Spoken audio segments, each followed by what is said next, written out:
Hello friends, जय श्री कृष्णा। अगर आपको भी आम खाना पसंद है तो आपको ये रेसिपी ज़रूर पसंद आएगी। जी हाँ, आज हमने बिना गैस जलाए ये ठंडी ठंडी आम की रेसिपी बनाई है। आम की रसमलाई यानी मैंगो रसमलाई, जो एकदम मुंह में घुल जाने वाली है। ये एकदम स्पंजी और एकदम ठंडी ठंडी ये रसमलाई बन के तैयार हुई है। इसे खाकर कोई भी बता भी नहीं सकेगा कि ये आपने घर पे बनाई है। यह कुछ ही मिनटों में तैयार हो जाती है और बहुत ही कम सामान में, यानी सिर्फ 3 चीज़ों से ये रसमलाई बनके तैयार हो जाती है। तो अब आपको भी कुछ मीठा खाने का मन करे और आम की रेसिपी, तो इसे ज़रूर ट्राई करें। तो चलिए फटाफट इस रेसिपी को बना लेते हैं। इसे बनाने के लिए मैंने ये 2 आम लिए हैं। आम को मैंने अच्छे से धो लिया है और उसके बाद में हम इस तरह से कट कर लेंगे। आप जितने क्वांटिटी में बनाना चाहते हैं उसके हिसाब से आप आम ले सकते हैं। अगर आप कम बनाना चाहते हैं तो 1 आम से भी आप इसे बना सकते हैं। अभी आम में इस तरह से मैंने ये बीच में स्क्वायर में ये कट लगा दिया है। तो ये इस तरह से ये हमारे ये पीसेस कट जाएंगे। तो इसे अब आप चम्मच या चाकू की सहायता से अलग कर ले।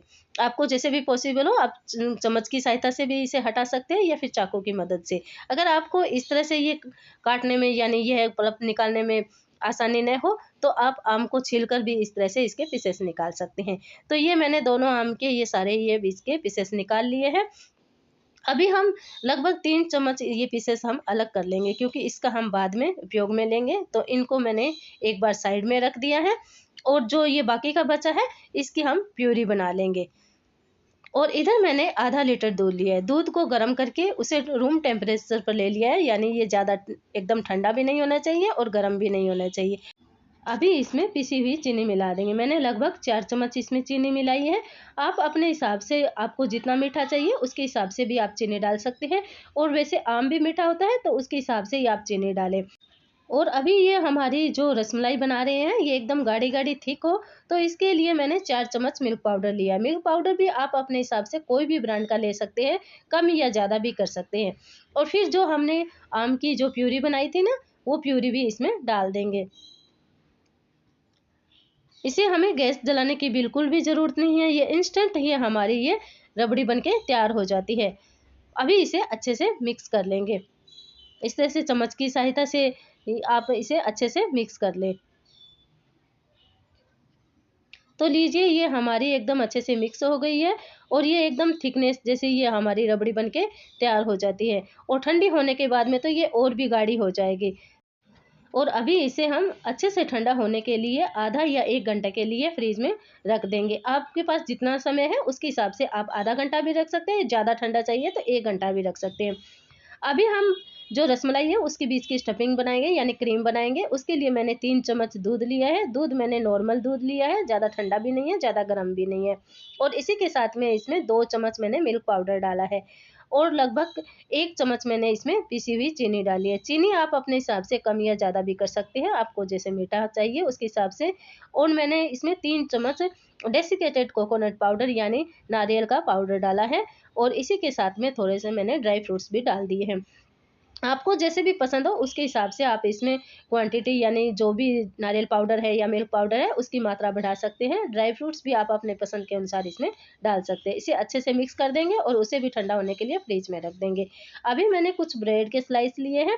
जितनी आप रसमलाई बनाना चाहते हैं, जितनी क्वांटिटी में, उसके हिसाब से ब्रेड स्लाइस ले सकते हैं।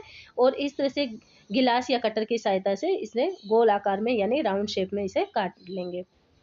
ये बहुत ही आसानी से इस तरह से ये कट जाता है। तो ये देखिए ये मैंने एक इस तरह से काट लिया है। अभी इसको हम फेंकेंगे नहीं, इसको भी हम कोई और रेसिपी में यूज कर लेंगे या इसके ब्रेड क्रम्स भी बना लेंगे। तो इसी तरह से मैंने ये दूसरा भी गिलास से काट लिया है। आप चाहो तो कोई और आकार में भी आप इसे कट कर सकते हैं। तो ये मेरे 2 कट हो चुके हैं। इसी तरह से सारे मैंने इसलिए कट कर लिए। आप देख सकते हैं जितनी आपको ये रसमलाई बनानी है, यानी जितनी मिठाई बनानी है, आप उसके हिसाब से उतने बना सकते हैं। तो अभी जो हमने क्रीम बनाई थी उसे भी चेक कर लेते हैं। ये फ्रीज में रखने के बाद में, यानी ठंडी होने के बाद में, ये और भी गाढ़ी हो चुकी है। अगर आपको इसमें इलायची का फ्लेवर पसंद है तो आप इसमें इलायची भी डाल सकते हैं, यानी इलायची का पाउडर भी डाल सकते हैं। या फिर आप इसमें केवड़ा जल डाल सकते हैं या रोज़ वाटर डाल सकते हैं, जैसे भी आपको पसंद है उसके हिसाब से डाल सकते हैं। मैंने इसमें थोड़े से आम के छोटे छोटे पीसेस करके जो मैंने साइड में रखे थे ना, वो छोटे छोटे पीसेस करके इसके अंदर मिला दिए हैं ताकि खाने में ये टेस्टी लगे। अभी जो हमने राउंड शेप में जो ब्रेड को काटा था वो एक स्लाइस ले लेंगे और उसके ऊपर ये सफ़ेद वाली ये क्रीम जो हमने अभी बनाई थी वो इसके अंदर अच्छे से लगा देंगे। और फिर दूसरी एक और राउंड शेप में ब्रेड लेके इसके ऊपर लगा देंगे और हल्के हाथों से इस तरह से दबा देंगे ताकि ये अच्छे से सेट हो जाए। ये बहुत ही जल्दी ये इसको अब्जॉर्ब कर लेती है और ये आपस में चिपक जाती है और खाने में भी ये बेहद ही टेस्टी लगती है क्योंकि ये क्रीम हमारी बहुत ही टेस्टी सी बनके तैयार हुई है। तो इसी तरह से मैंने ये दूसरी ब्रेड को भी तैयार कर लिया है। इसे बनाने के लिए बस बहुत ही कम समय लगता है, बच्चे भी इसे आसानी से इस तरह से बना सकते हैं। तो लीजिए ये मैंने सारे ब्रेड को इस तरह से तैयार कर लिया है। आप देख सकते हैं इसके अंदर ये एकदम गाढ़ी सी ये क्रीम हमारी बनके हो गई है और खाने में ये तो बहुत ही टेस्टी है। तो ये सारी ब्रेड हमारी तैयार हो गई है, फटाफट इसकी प्लेटिंग कर लेते हैं। तो इसके लिए सबसे पहले हम हमारी जो रबड़ी बना के रखी थी ना, मैंगो रबड़ी यानी आम की रबड़ी, उसे चेक कर लेते हैं। ये एकदम अच्छे से ठंडी हो चुकी है और ठंडी होने के बाद में भी ये और ही गाढ़ी हो गई है। तो अभी जिस प्लेट में भी आप सर्व करना चाहते हैं उसके अंदर इस तरह से पहले ये रबड़ी को फैला दें।